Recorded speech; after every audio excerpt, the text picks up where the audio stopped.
खूप आठवण येत असेल. एक घर आहे महाराज, एक घर, आणि त्या घरामध्ये आई आहे. आई पाहत 4-5 ला उठते आणि घरामध्ये मुलं झोपलेली असतात. हो, झोपलेली असतात. ती मुलांना उठवत नाही उठवत. 4-5 ला उठते, झाडलोट करते, आंघोळ वगैरे करते. आणि बघा, तीच दारामध्ये तुळस आहे, तोच अंगणामध्ये ओठा आहे, पायामध्ये चप्पल नसते, घरामध्ये ती बाहेर अंगणामध्ये ओट्यामध्ये झाडलोट करते, तुळशीला पाणी घालते, उदबत्ती लावते, गाण्यामध्ये देवघरात जाते, देवांची पूजा करते आणि दिवा लावते. आणि नंतर काहीतरी चुलीवरती गरम पाणी करते आणि केल्यानंतर चहा ठेवते आणि आपल्या मुलांना हाक मारते, बाळानो, अरे राजानो उठा, का चहा घ्या, चहा गार होईल. मग मुलं उठतात. लाड आई त्या मुलांना चहा पाजते, नंतर स्वयंपाक करते. आणि स्वयंपाक करत असताना त्या ठिकाणी महाराज काटवट असू द्या किंवा परात असू द्या, चपात्या करत असते. आणि चपात्याचा गरम गरम चपात्याचा वास येतो महाराज. त्यावेळेस ती मुलं आपसुकच, त्यांना भूक लागलेली असते. आई बोलते, बाळानो, राजानो उठा, चला जेवण करायला चला, तुम्हाला भूक लागली असेल. आणि तो गरम चपातीचा वास बघा. मुलं जेवतात आणि जेवल्यानंतर घरातील मुलं बाहेर जातात आणि बाहेर गेल्यानंतर संध्याकाळी अंधार होतो.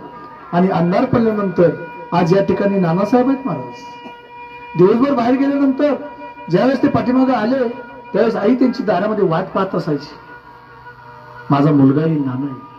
आणि संध्याकाळी सगळे झोपल्यानंतर मग आई जेवते आणि आई जेवल्यानंतर मग झोपते. परत रोजचा नित्यक्रम, सकाळी उठायचं, पहाटे 4 वाजल्यापासून सगळं काम करायचं. एक दिवस असा उगवला की सकाळी मनई उठली, बाहेर आली, तुळशीकडे पाहिलं, पण तुळशीला पाणी घालणारी आई नव्हती राहिली. बाबा, तुळशीला पाणी घालणारी आई नव्हती राहिली. ज्या पायात चप्पल नसताना दारामध्ये झाडलोट करत होती ना, ती आई सुद्धा आता दिसत नव्हती. पण त्या आईची पावलं त्या धरतीवरती त्या मुलांना दिसत होती. तोच मुलगा देवघरात जातोय आणि त्या दिव्याकडे वात पेटवतोय आणि मनाशी पुटपुटतोय की ज्या आईने कधीच हा दिवा विझून दिला नाही, आई तू नाही राहिलीस, पण हा दिवा मी नाही विझू देत. आणि तो हाताने स्वतःच्या दिवा लावतोय, तुळशीला पाणी घालतोय, चुलीकडे पाहतोय, गॅसकडे पाहतोय. त्याला असं वाटतं आता खमंग असा चपातीचा गरम गरम वास येईल. पण नाही बाबा, त्या ठिकाणी ती आई नव्हती. पण त्या ठिकाणी एक काटवट होती महाराज, किंवा एक परात होती. आणि त्या परातीमध्ये बाबांनो कणिक मळलेली होती. आणि कणिक मळत असताना आई गेलेली होती. आणि आई गेल्यानंतर तो मुलगा जातोय, त्या परातीकडे पाहतोय आणि परातीकडे पाहत असताना त्याच्या डोळ्यातून अश्रू येतात आणि तो बोलतोय, आई गरम चपातीचा वास आज आम्हाला नाही मिळत. काला नाकाला त्या गरम चपातीचा वास नाही येत. पण आई, खरं सांगतो की तू जात असताना या ठिकाणी शेवटचा घास आम्हाला भरवण्यासाठी परातीमध्ये पीठ मळलेलं, पण ती आता मी खरंच सांगतो, ही परात किंवा ही काटवट मी आता धुवू शकत नाही. का धुवू शकत नाही आई? याचं कारण की जाताना शेवटचा स्पर्श माझ्या या परातीला तुझा लागलाय, म्हणून मला ही परात किंवा काटवट धुवू नाही वाटत. हे कोण करतं महाराज? आई करते.